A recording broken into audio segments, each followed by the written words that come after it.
Welcome back to Elite Sports Talk. Today is June 10th, 2026. I just want to say, like always, to start the show, thank you guys, anybody that views this. And remember, you can always view on Rumble and YouTube, live streaming right now on Kick and Twitch. I'm also trying to work out the kinks with setting up how to also live stream on both YouTube and TikTok as well. So on today's show, we're going to run down NBA offseason. We're going to go through NHL offseason. I really only have two things when it comes to the NHL offseason. NBA Finals, obviously, Stanley Cup Finals. If we get to it, if we have enough time, we're going to go down a couple of things with the NFL offseason. And then obviously we'll end the show with my NBA and NHL picks going forward. So we're going to go first to some NBA offseason.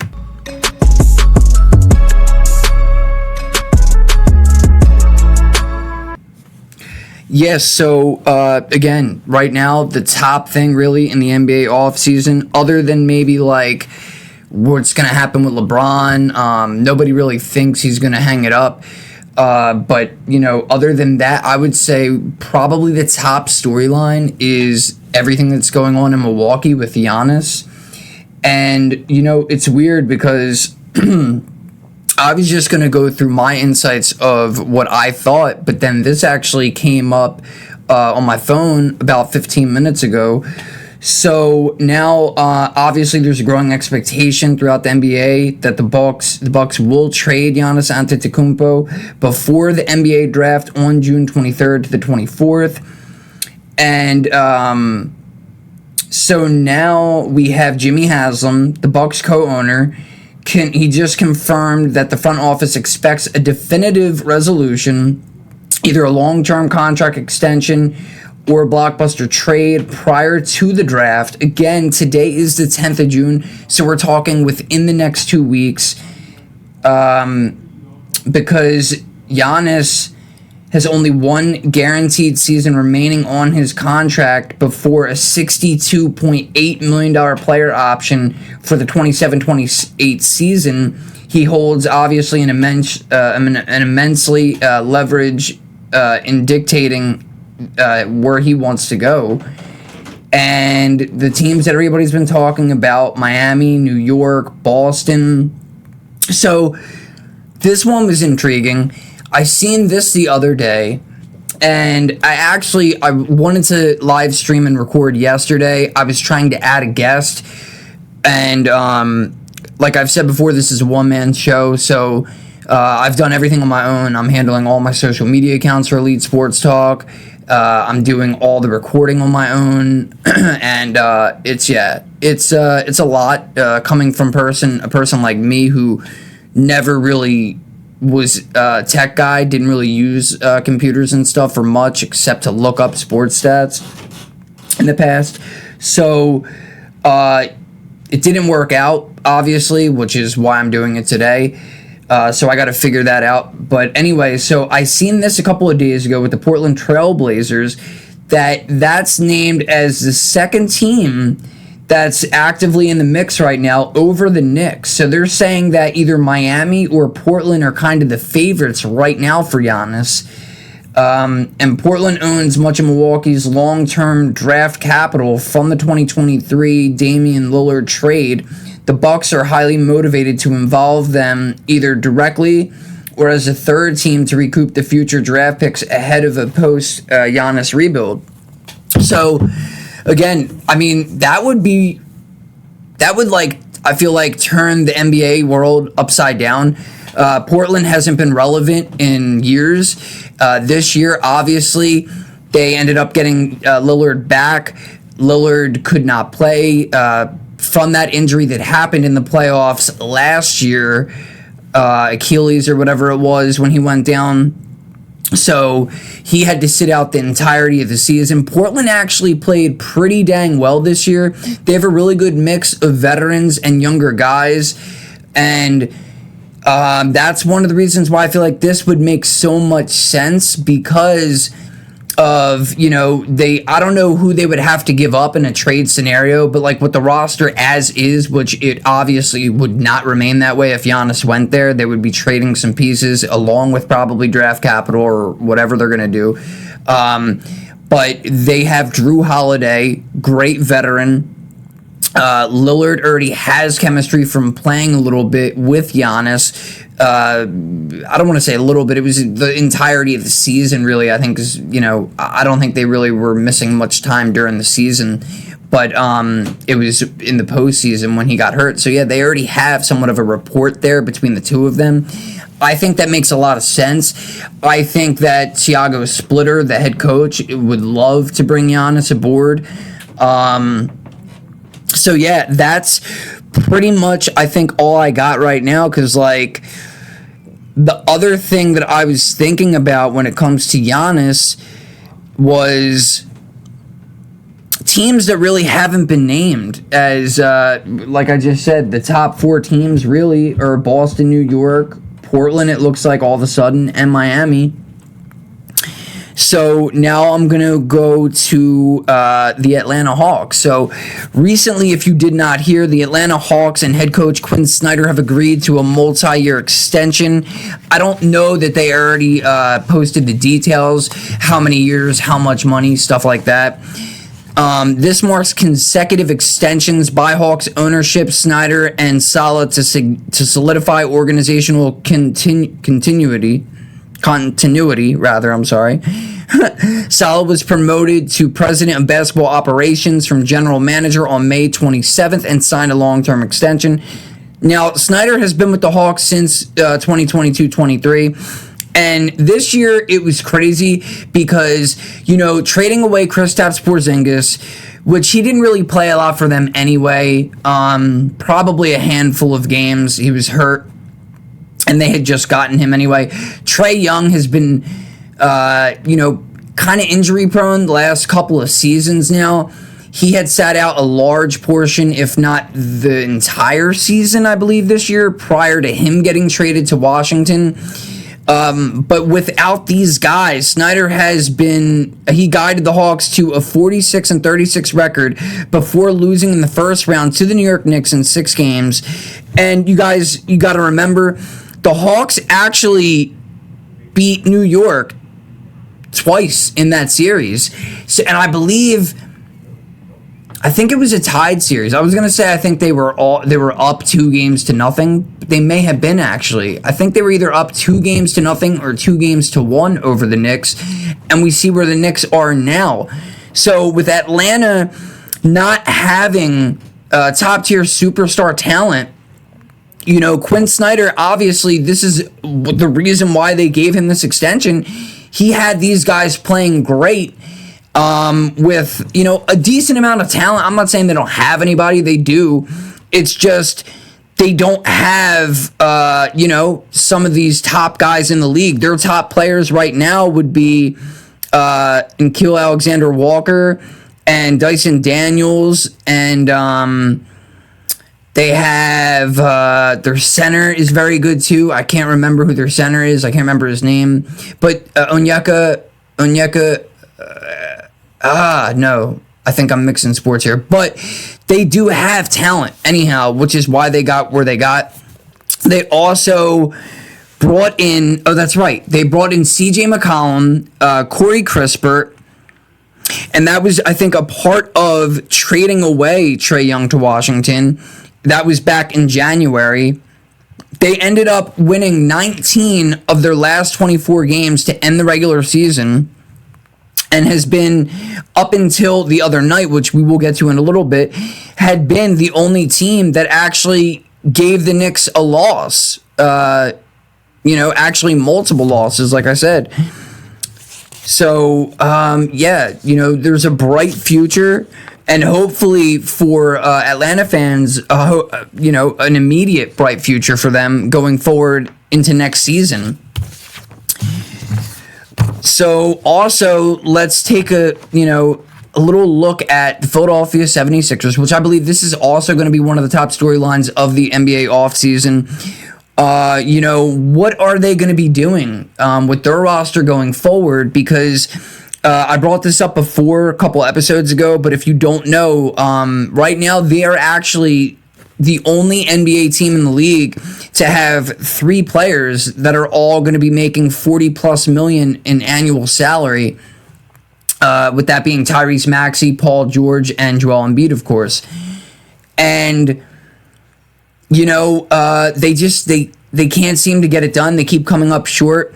Embiid he's always injured, we know this. But when he came back, I was probably one of the only people that called it, that thought that they had a shot if Embiid was healthy against the Boston Celtics. And to a lot of people's surprise, not mine, they did beat the Boston Celtics. And, really, they just were kind of outmatched against the New York Knicks, which is why, they did have opportunities to get 1 or 2 wins. They fell short, obviously. The Knicks swept them in 4, and so that's what's making them scratch their heads and think, like, what are we going to do going forward? They obviously fired their general manager and already hired another guy. So now they have to figure out this salary cap going forward. And you would think that if they don't trade both Embiid and PG, I would think at least one of those two are going to leave. They have another guy now, obviously, as we've seen in this rookie, who played much like a veteran in VJ Edgecombe to pair with Tyrese Maxey. So, I think just because of the amount of money that they're paying Embiid, even though he has been injury prone each and every year of his career, seemingly, I think that they may actually wind up keeping Embiid and probably get rid of Paul George. Paul George served like a 20-something game suspension or whatever for something stupid, but I mean, he was also had been known as injury prone in his career. I think he played pretty decent for them, although they were expecting him to have a higher level to his gameplay, and they just didn't really see that. So, like I said, my opinion on that, I think that PG will probably end up going. You know, if I was the GM, if I was there, just because of the money that they're going to owe Embiid, I think you kind of have to keep him. But yeah, I think that everybody, Philly fans included, would probably rather them go and part ways with Embiid over Paul George and try to find another really, really good center to replace Embiid. I mean, you're not going to find a lot of guys out there that can replace the type of on-court play and stats that Embiid will give you on a night-in and night-out basis when healthy, although he's never that healthy and he never plays night-in and night-out. So, yeah. And lastly, for the NBA offseason here, should the Denver Nuggets make drastic changes to the roster, and how does this affect Jokic's pending deal with the team's ability to bring other people in? So, I don't think that Jokic is... I mean, not that he would turn down for nothing, a max contract in his situation, but he has said it before. He wants to be the Steph Curry for Denver. He does not want to leave Denver. He wants to be there. So the problem lies with, I still did, even to this point, Cam Johnson played very well, especially down the stretch for Denver and even in the playoffs. But I still wish that there would have been some way, somehow, that they would have been able to retain Michael Porter Jr. But I get it. I understand. They were able to replace him with Bruce Brown, Cam Johnson, and really, I think it ended up being like 4 players that replaced his salary. So it made it worthwhile for Denver to do that and make that move. But now I'm seeing things, graphics and stuff on the internet like, should Denver trade Cam Johnson? Should they trade Christian Brown? I don't think they should really trade either one of them, but they have to do something in order to capitalize on, the time that they're going to have left with Jokic, which you would think he would probably play for another 7 to 8 years, maybe more. But I don't see him playing into his 40s like LeBron. A lot of guys don't do that anyway. But yeah, so I'm not really sure what's going to happen here. I think that the odd man out may be AG at this point, given the fact that that hamstring injury now has cost the Denver Nuggets 2 consecutive years in the playoffs. You got to think that they would have been able to overcome the Timberwolves for the first time in the past 3 different years that we've played them, had AG have been healthy. But he was still dealing with that hamstring all the way from last season's playoffs when, again, I've been loud about this. I've said this time and time again. The Oklahoma City Thunder were an Aaron Gordon hamstring away from being knocked out of the playoffs to the Denver Nuggets and would not have been the eventual champs last season. So, something's going to have to be done there, and only time will tell. But in my opinion, I think that they need to keep Murray, and if somebody's going to be on the outside looking in and they're trying to get the most they can for a large salary, I would probably say Aaron Gordon may be the guy that's out come October. Now we're going to get into, I got a couple of things for the NHL offseason here.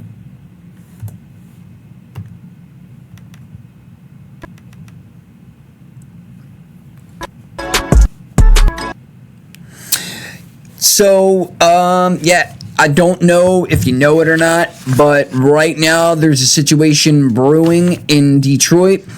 Dylan Larkin, who is their captain, he wants out, and, for good reason. They made some moves in the offseason. One of the things they did last year before the trade deadline hit was they went out and got a veteran goaltender. Still, in my opinion, though I guess I'm a little biased here because he used to play for my favorite team, the Anaheim Ducks, but John Gibson had been known as one of the better goaltenders for like the past decade, and that was one move that they felt was going to, maybe put them over the top here. And down the stretch this season, Detroit was still very much in the mix for the playoffs, and it did not turn out that way. Obviously, we've seen Ottawa propelled themselves in as one of the wild cards. There was like 5 or 6 teams there, really, that were battling, that were jockeying for position with Washington and Philly and Detroit, and I can't remember. There was a couple of teams there, but obviously Ottawa was one of the teams that made it in. Philly went from not making the playoffs, not to just wild card, but actually getting second or third, I believe, in their division, which is why they ended up playing Pittsburgh. So yeah, with Detroit not making it, I get it. Dylan Larkin wants to try to do what he can to win now. So he has given the Red Wings a list of 3 specific teams that he would like to be traded to, and that he would be willing to waive his no trade clause to join. Those 3 teams are Minnesota Wild, which, yeah, they've been each and every year, they've been getting closer and closer to a shot at the cup. And Florida Panthers, for good reason, obviously, the last 3 years they have been in the Stanley Cup. This year was a bit of a down year, but it wasn't really about the gameplay. It was more so about costly injuries. All their top talented guys had been suffering long-term injuries this year, which is why they did not make the playoffs. And then the last team is, by no surprise, the Vegas Golden Knights, who we are seeing live in real time, how great they are. And that would make sense too. And I think that, so first, let me just run down all this. So Dylan Larkin's full no-trade clause gives him leverage, just like with the Giannis situation. His massive contract makes fitment challenging.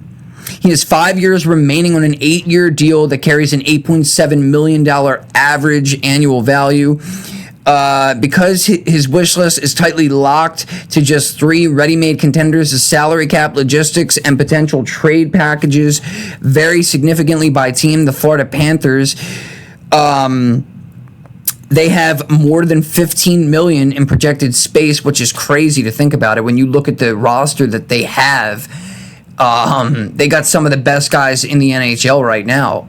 So I know, Sam Bennett, Sam Reinhart, Matthew Tkachuk, obviously, guy from Boston, I can't think of his name, one of the better scorers in the league right now, who just actually had his record passed in the Stanley Cup Finals, which we'll get to in a second. But yeah, they have a lot, and then they also have that goalie, who's one of the better goalies in the league. So while they have the raw room to absorb Larkin's 8.7 cap hit, their long-term structure is top heavy. They already pay 5 core forwards $7 million or more per year. Fitting Larkin might mean letting unrestricted free agent goaltender that I was just stating about, one of the better goaltenders, Sergei Bobrovsky, to walk in favor of a cheaper alternative. Trade assets. Analysts widely agree that Florida is asset poor in future draft picks and top prospects. To pry Larkin from a division rival, they would likely have to package a first-round pick alongside a stellar young center like Antoine Lundell to make money and personal value balance out for Detroit. Minnesota Wild, as I said, that's another team. The Wild have arguably the cleanest financial pathway to bring Larkin into their top 6, though they have back-end budgeting to project. Cap space status, roughly $12.8 million in available breathing room. This is more than enough to acquire Larkin outright without a dollar-to-dollar salary dump. However, Minnesota must manage this space carefully, as their long-term financial planning heavily weighs a future mega extension for defenseman Quinn Hughes. They also possess a deeper cupboard of traditional trade pieces than Florida. They have future first-round draft picks and a strong pipeline of young talent that could satisfy Red Wings GM Steve Yzerman. And then the Golden Knights. They only have about $4.6 million, if this is correct, in projected space. Vegas is a severe cap crunch and cannot simply just add Larkin. They must move money out. Some of their primary trade assets, because of their cap situation, their trade assets double as contract dumps. Vegas would likely look to trade Tomas Hertl. He has 3 years left at just $8 million per season. The final year of William Karlsson's contract, $5.9 million, to offset Larkin's hit. From a futures perspective, they would have to lean on their short list, of top prospects like Trevor Connolly or a distant first-round draft pick in 2028 or 2029. So, with all that being said, I think Florida would actually probably make the most sense, and it seems as though they have the most salary cap available to them to do so. Tomas Hertl was actually benched at one point in the postseason because of his gameplay, but then obviously we've seen he started to do a little bit better. But that's what I would say right now. I would say maybe Florida would make the most sense. They're the only 3 teams that he has on his list. If he wanted to expand that list, I mean, hey, there's an up-and-coming team in Anaheim that could use him, and I don't think that he would. I don't think that he wouldn't really want to be a part of that talented roster. Montreal would also be very good fit, I believe, in my opinion. Maybe the Philadelphia Flyers. All 3 of these teams are on the upswing right now and have bright immediate futures. And then the other question is, is Edmonton's window closing for them to win a Stanley Cup? And should Edmonton and McDavid part ways, and what team would present the best opportunity for him to win now rather than later? Well, the best opportunity for him to win now rather than later, if you're not even considering salary cap, would probably be those same three teams, if not maybe extract Minnesota, but Vegas, Florida, and then maybe the other three teams that I just mentioned, just because of how their rosters are built and how much success they're having with a young core of guys here. Maybe Colorado would be another one that would make sense. Again, I don't really know much about the salary cap per team here, but I think any of those places would be really great destinations for both him and for those teams. But in all honesty, I kind of hope that he remains with Edmonton, remains with Leon Draisaitl, because that's one of the best two-man games in the sport of hockey right now today. They had a rough season. They got rid of both of their goaltenders. Actually, I think Calvin Pickard, I think they just downgraded him to the underleague or an emergency goalie maybe. And then obviously Skinner ended up getting traded for Jari, from Pittsburgh. Pittsburgh and Edmonton swapped goalies there. They both thought it would help them out, and I feel as though it didn't help either team out, that much. But if anything, I would say maybe Skinner Skinner helped Pittsburgh out a little bit more, just because they got into the playoffs, they got further. Or no, you know what? I think it was the first round that they both lost. So, yeah, no, I mean, it didn't really significantly do much for either team. But yeah, so that's all I'm going to have right now for NHL offseason. Now let's get to the hardwood for the NBA Finals.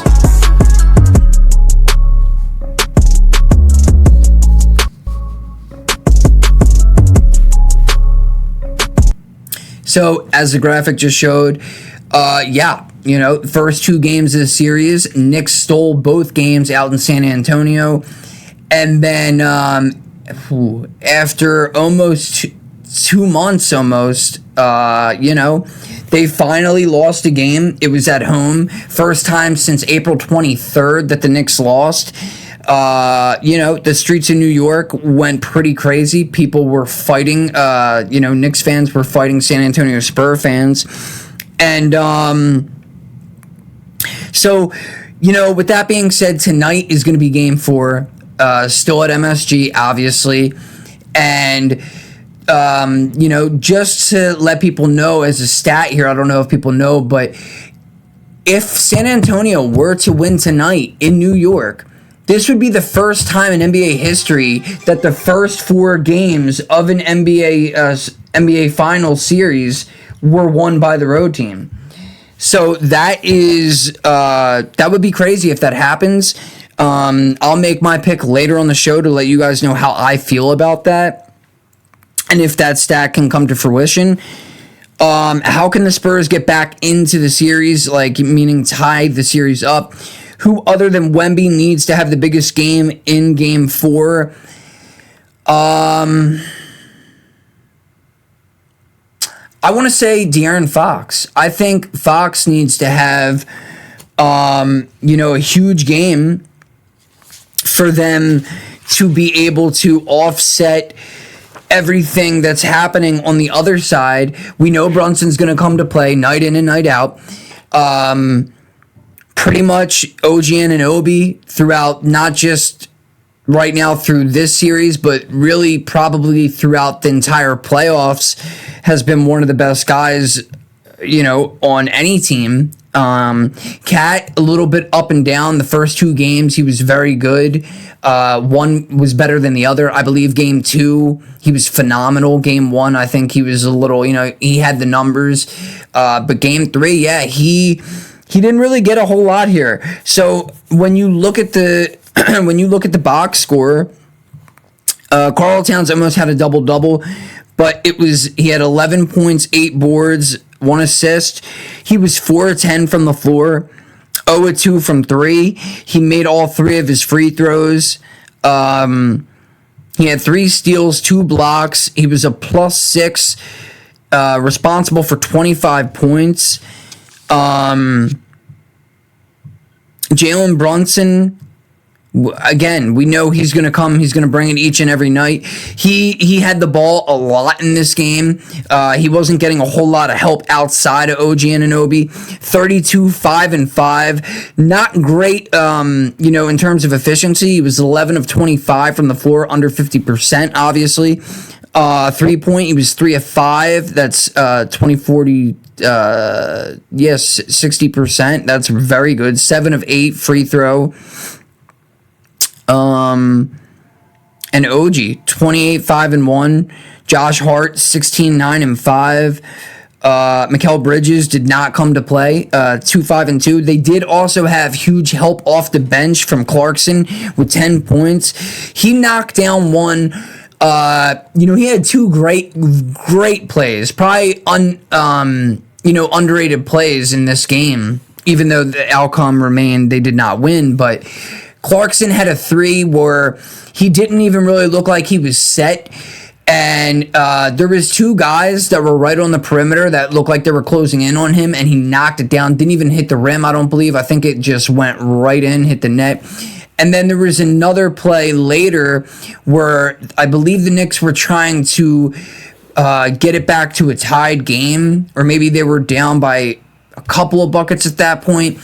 But he drove in the lane, he jumped up, and honestly, I feel like this is just great basketball IQ because, he goes up, and I think he kind of knew the way that he went up. He was only a couple feet out from the rim, but when he went up, he already kind of knew in his head and already had planned, like, it's going to go to the right? There was so many guys in the lane, and he out-rebounded all of them. He shot it, he went over to the right, and as soon as it came out, he was right there and put it right back in. And that was exactly what the Knicks needed, especially when Bridges isn't on. Alvarado got 4 points. Shamet had 3 points. Mitchell Robinson went 5 and 4, 5 points, 4 rebounds. So again, Clarkson was, the only real guy, the only real help coming off of the bench for them in this game. And with Karl Anthony Towns also having not, the best game, they really needed more. And Clarkson was trying to provide that. The outcome, they ended up losing by 4 points, 115 to 111. But in order for them to go up 3-1, I think that they're going to need to have a very big game again from OG Anunoby, but also Cat needs to get back on track here. But with the Spurs, De'Aaron Fox had 12 points. I think they need to get more out of De'Aaron Fox. Wemby is going to come to play. He had 32, 8 and 6, 11 of 18, 50%, 2 of 4 from 3. He was 8 and 9 from the free throw. Let's see what else here. Castle 23, 5 and 5. Champagny had 12. Vassell had 11. And then Harper, obviously off the bench, 13, 9 and 4. So I think that De'Aaron Fox has to have an epic game in order for them to, given the fact that Castle and Wemby are both going to do what they normally do, I think he's going to be the guy. I think Fox has to get like a 20-plus point game here tonight. And if he does, then I expect that they will tie the series up and, go back home and then, have home court advantage again, reclaim that home court advantage. That would be huge. So now let's go ahead and get back to the ice so we can break down a little bit of the Stanley Cup Finals.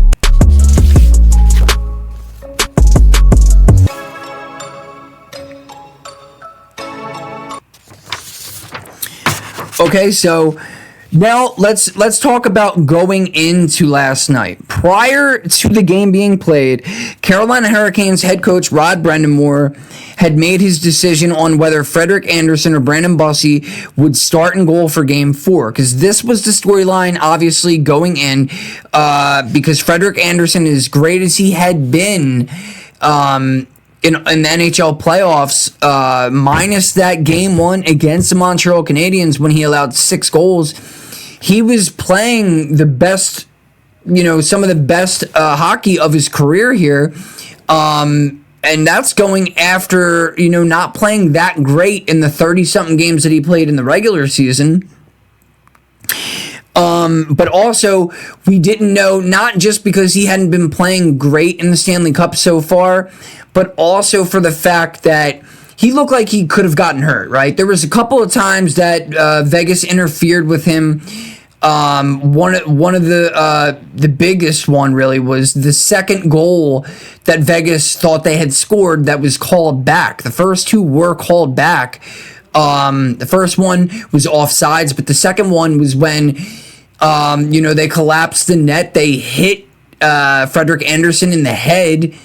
And so we were thinking like maybe that could have something to do with the outcome of whether Brind'Amour chooses to, let him sit out or keep him in the net. And you know how the NHL media is. It's not like the NBA or the NFL. They're not going to disclose injuries. They just don't do that. They don't do it for the media, for the press. They don't do it for anybody. So we don't really know what the reasoning was. But not only did Andersen not start, they didn't dress him as the backup. He was listed as the emergency goalie, which means they would have needed Brandon Bussi plus the backup to both get hurt before they even think about putting Andersen in net. That's huge, man. That was huge. Andersen had been the primary starter throughout the playoffs. He was pulled after the second period, after allowing 4 goals and only 14 shots. And then the backup, Brandon Bussi, actually did very good, stepping up and stopping 18 and 19 shots. So, so now the Hurricanes obviously lost their first game. When I'm talking about going back to Game 3, they lost. They had a unbelievable 6-0, undefeated in the overtime in the playoffs this year, right? And they won the first 6 overtime games postseason run, putting them in exclusive club as one of the few NHL teams in history to achieve such a streak. And the company they were in, because they were only the 3rd team to do this, the 2023 Florida Panthers, and believe it or not, I'm not just saying this, the 2003 Anaheim Ducks. So the 6-0 mark specifically carried them through a large chunk, obviously the Eastern Conference rounds, and into the Stanley Cup against the Golden Knights. The Hurricanes' flawless sudden death streak eventually came to an end, obviously, in Game 3. They were bested 5-4 in double overtime. So again, that says a lot because that means Brandon Bussi held up, for quite some time here. He played, he only came in for the 3rd period, and then he played all the first overtime and held up great. And then in that second overtime, they ended up losing at that point. Golden Knights went up 2-1. But now, when you fast forward to last night,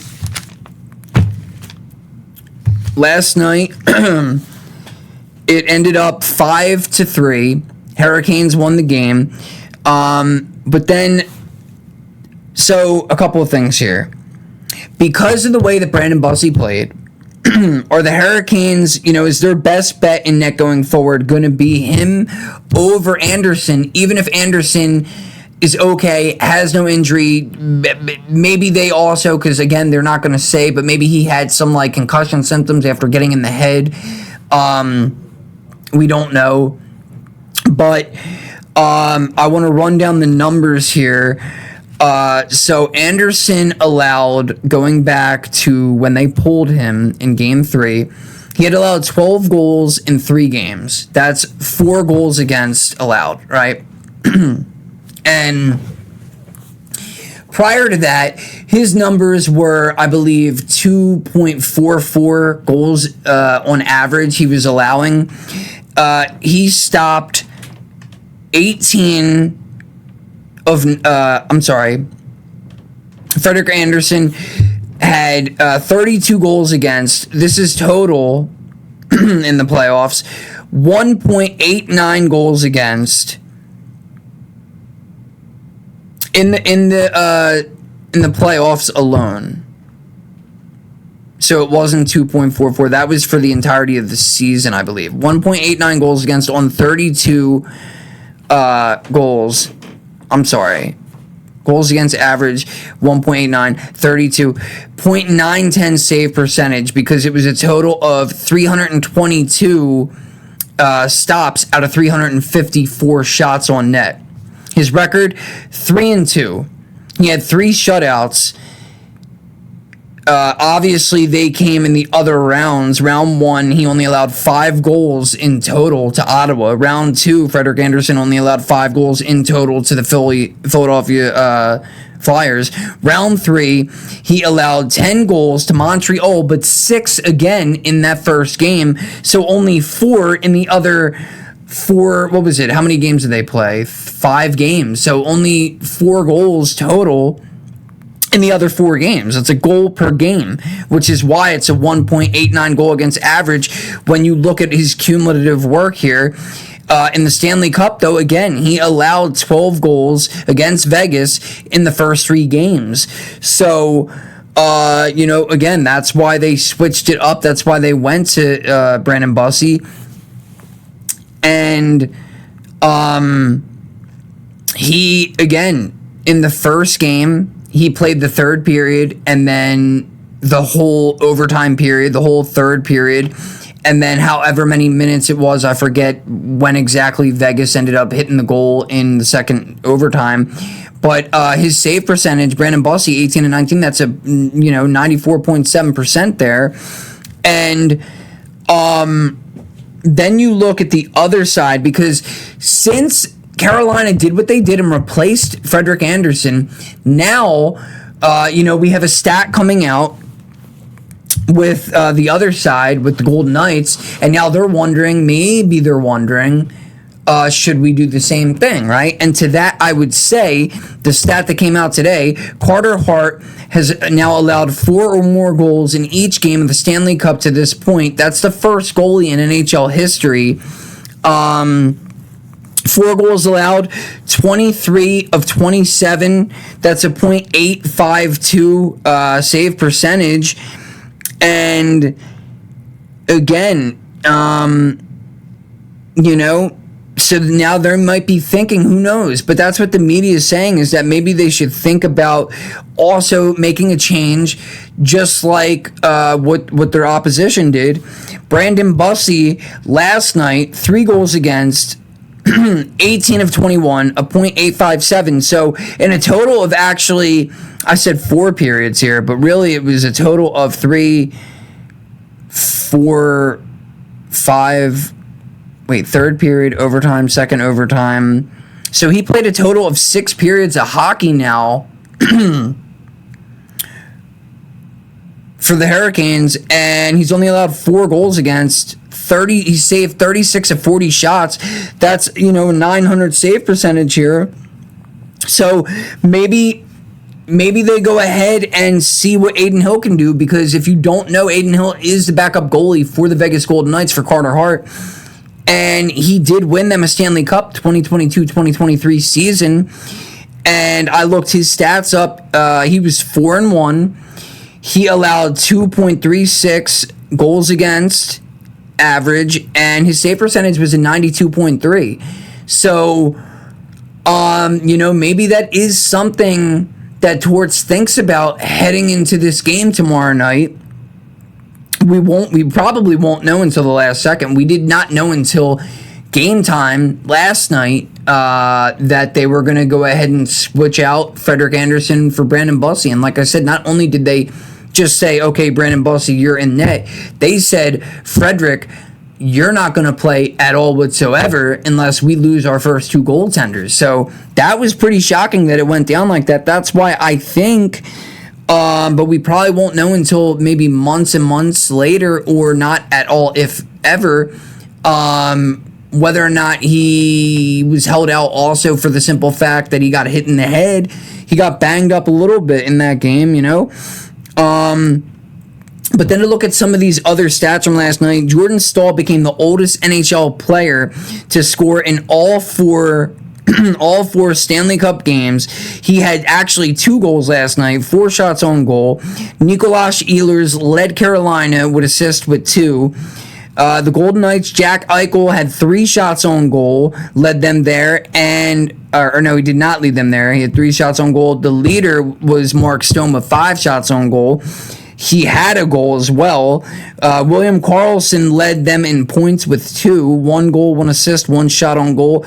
And then we have Brett Howden, who's been a pest right now throughout the entire postseason. He has led all players with 14 goals in the postseason, and actually second on the list would be Logan Stankoven with 11 goals. And then when you go down to there's 2 guys in third place that both have 10 goals apiece, and I believe it's Dorofeev and dang, I forget the other one. And I just remembered, so Brad Marchand was the one who actually had the record for the oldest NHL player to score in all 4 of the first 4 Stanley Cup games prior to Jordan Staal, besting that record last night. And, so yeah, the last thing I got here with Stanley Cup are the Golden Knights too strong for Carolina's defense. Now, prior to last night, I would have said, yeah, probably, because it definitely seemed that way. But now, I'm not so sure. I think that Carolina leveled the playing field. I don't know if they're going to continue to keep Brandon Bussey in over Frederik Andersen. And, like I said, another question now that seems kind of reasonable is whether or not Carter Hart is going to remain in the net for Vegas as well. So yeah, we shall see.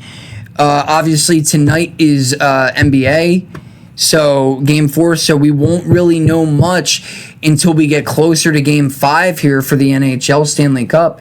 Now I'm going to go ahead and run down a few things in the NFL.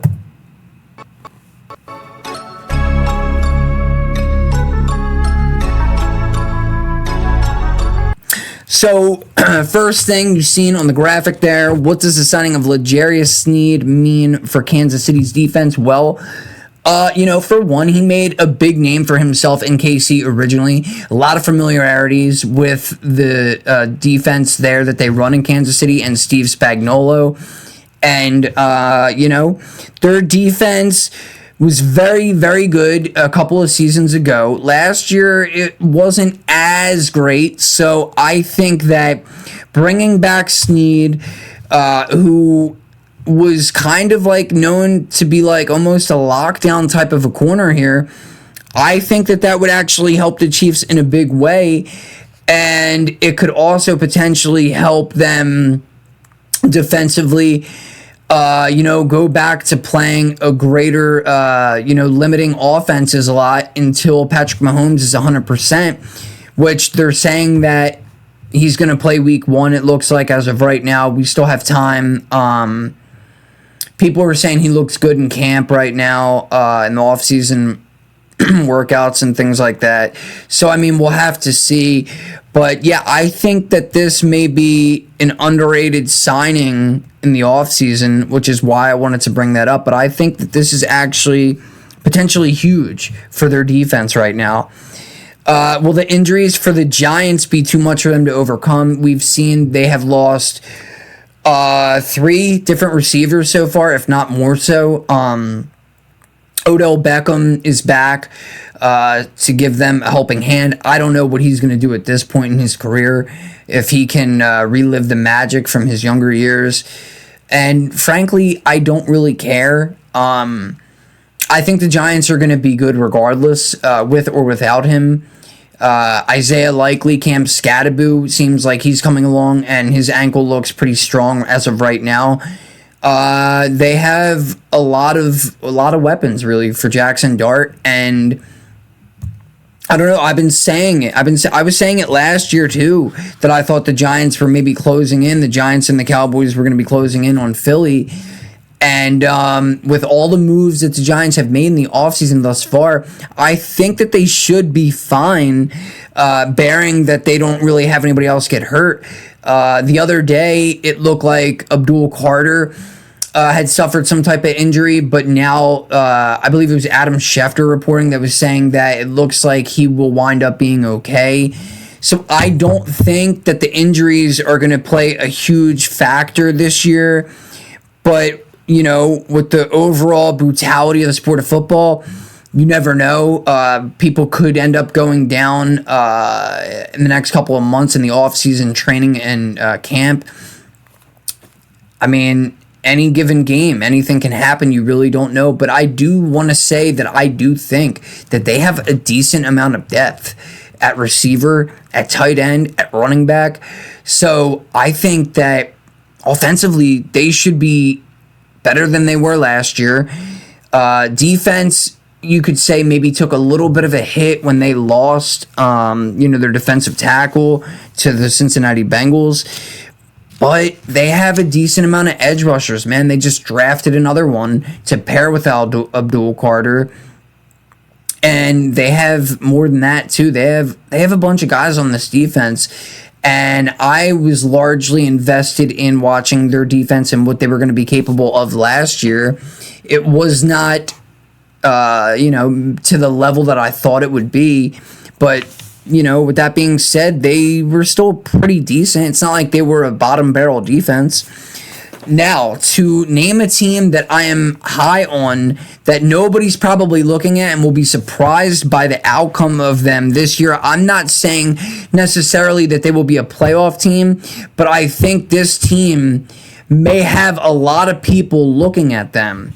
I gotta say, I mean, really, this one was actually designed for me to have a discussion with said guy that was going to be on the show with me today. I think that there's maybe two teams that may surprise people. I think the New Orleans Saints, if you did not pay attention and you're not a Saints fan, you're like listening to what I'm saying right now, you're probably like, oh, the NFC South? Oh, come on, man, that whole division is trash. And, for quite some time, it seems like whoever gets to 500 normally wins that division, with Tampa and Atlanta and Carolina and New Orleans. But New Orleans was only a game or two last year from winning their division. They had the rookie quarterback and Tyler Shuck and Kool-Aid McKinstry, the rookie at cornerback. But they do have a decent amount of talent on this roster, and they also have, a good backfield, a very good backfield now. Getting Travis Etienne in the offseason. They also have one of the better young receivers, though a lot of times he's in concussion protocols, gotten hurt a lot. Hopefully that will not happen this year, but I think that's one of the two teams. I'm not saying they're going to be a playoff team. I'm just saying I think that they're going to be largely improved to the point where people start looking at that team and going like, oh, wow. I still think that Tampa will probably wind up winning that division. If not Carolina. Carolina has made pretty big steps each of the last two seasons now. So, it may still be their division. I think between them and Tampa, though, that should be the winner of the division. But look at the Saints. Tell me I'm crazy, because I don't think I am. The other team is going to be from the AFC South, which has also looked like one of the worst divisions in football for a while. Jacksonville last year played great. Indy really should have been a playoff team had Daniel Jones not have gotten hurt, and who would have seen that coming, right? Going into last year. But I think the Tennessee Titans might be the other team that could wind up potentially surprising some people here. Now, ever since they changed the format, for the NFL playoffs, now there is an opportunity when it went from 6 teams to 7 teams making the playoff with 3 wildcard teams in both conferences. There is an opportunity that we have not seen yet, and I think there's only a matter of time before we may wind up seeing an entire division get into the postseason. So, a division that could potentially have the best chance for all teams to make the playoffs this upcoming year. I don't know, man. It's tough. It's tough the way that the divisions are right now. It seems like last year was like every team top to bottom, even the worst teams in the league, were, in my opinion, a lot more competitive than in recent years. So a couple of years ago, the AFC West was viewed as a division that could potentially have something like that happen. That was when the Denver Broncos, Bo Nix as a rookie, they got into the wild card round. So did the Chargers. The Chiefs obviously went to the Super Bowl and lost to the Philadelphia Eagles. But that year was the first year that they were really thinking about that, right? This year, if I really had to sit here and choose, so I would think maybe the NFC North, for the fact that you had the Lions go from potential Super Bowl favorites for the past couple of seasons. Last year, they did not make the playoffs, though they did have an over 500 record. I believe they were 8-9, I think they were, or 9-8. I mean, maybe they were 8-9. But so I think that they're going to be right back in the mix. You can't ignore the Green Bay Packers or the Chicago Bears after the seasons that they just had. So you have to think those 3 teams are going to definitely make the playoffs, right? And then lastly, you go back 2 years ago.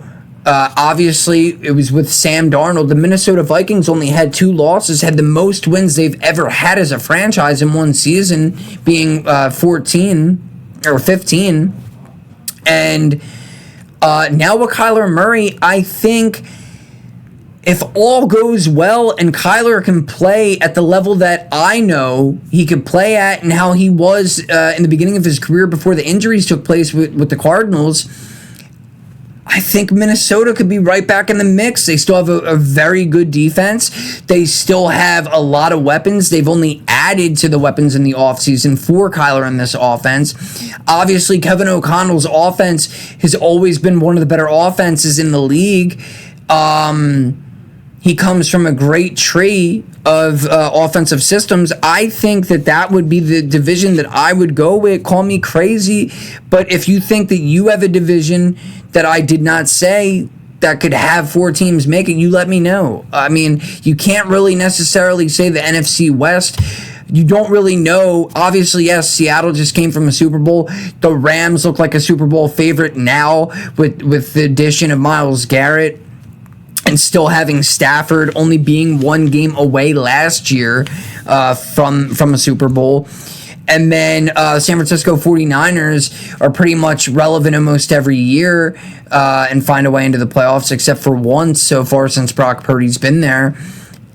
George Kittle is going to be healthy. But then you look at the Cardinals. Again, now, like last year, I was one of the people, probably one of the only people, that was advocating for Kyler Murray and the Cardinals. Trey McBride is the best tight end in football right now, the past 2 years. Statistic-wise, at least. And then, we've seen the emergence when they lost Marvin Harrison Jr., when he got hurt for a couple of weeks, Michael Wilson. So then, obviously, you have rookie running back, best running back in college football for the past, 2 years now. Then they also have James Conner coming back. They got Tyler Algier in the offseason from Atlanta. The offensive line, I think that they kind of stabilized offensive line now with what they got going on. I think their defense will be a little bit better than they were last year. They still have Budda Baker, who, in my opinion, should be like maybe a Hall of Famer by the end of his career. But they have Jacoby Brissett is going to be their quarterback. And, not to knock Jacoby, but I don't think that he has it within him to elevate a team like the Cardinals all the way to the postseason, especially when you're in a division like that. How many games will they really win in their division? Which would largely cost them probably any hopes of the playoffs.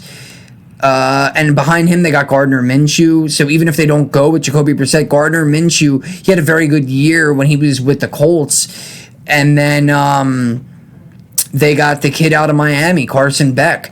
So I just think that would be too tough. And the rest of the landscape of the NFC, for the NFC West to have all 4 teams in there, I don't see that possible. So again, this is a what-if type of a scenario. But I would go with probably the NFC North.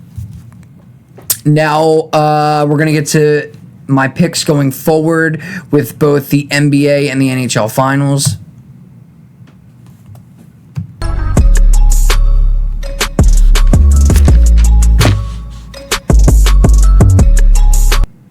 Yeah, so tonight I believe that the San Antonio Spurs are going to do it again at MSG in New York with all the bright lights on and with all the superstars and all the celebrities there. I think San Antonio, call me crazy, is not only going to win that game, I think it's going to go back to San Antonio. They're going to reclaim the home court advantage and win again in Game 5. And then Game 6, we could talk about that on the next episode. We got some time there. And then when you look at the NHL with the Stanley Cup, I actually did not update that graphic. I had Carolina winning last night, which they did, so I'm happy that happened. Did not know that they were going to go with Brandon Bussey, but it worked out perfectly for them and for me as my pick, obviously. Game 5, going back to Carolina, I believe that they will win again, reclaiming home ice. And Game 6, when it heads back to Vegas, however, on Sunday, I do have Vegas winning that one, and I believe it will go back to Carolina for a Game 7. So, yeah, guys, that's the episode. Those are my picks. Call me crazy. Leave me some comments if you're watching this or listening to this. Let me know what you think, how crazy I am, what I said about the NFL, the NHL, the NBA, and all my picks, the off-season stuff. And remember, you can always find Elite Sports Talk, Spotify, or anywhere else where podcasts can be found for audio only. When it comes to video, like I said, I live stream on Kick and Twitch, trying to figure out TikTok and YouTube in real time. And you can also view the episodes on YouTube and Rumble.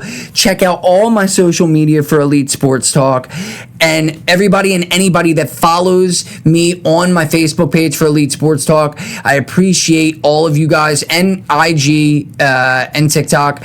But specifically with Facebook, I am now over 500,000 viewership in the last 90 days. That may not sound great for some people that do this all the time, but for me, that is a huge milestone. I did not think that this was going to happen when I started, but I appreciate all of you, and let's stay locked in. We got football around the corner. We still got a couple more games for both NHL and NBA. It's going to be a wild offseason for both of those sports. We got WNBA in play right now.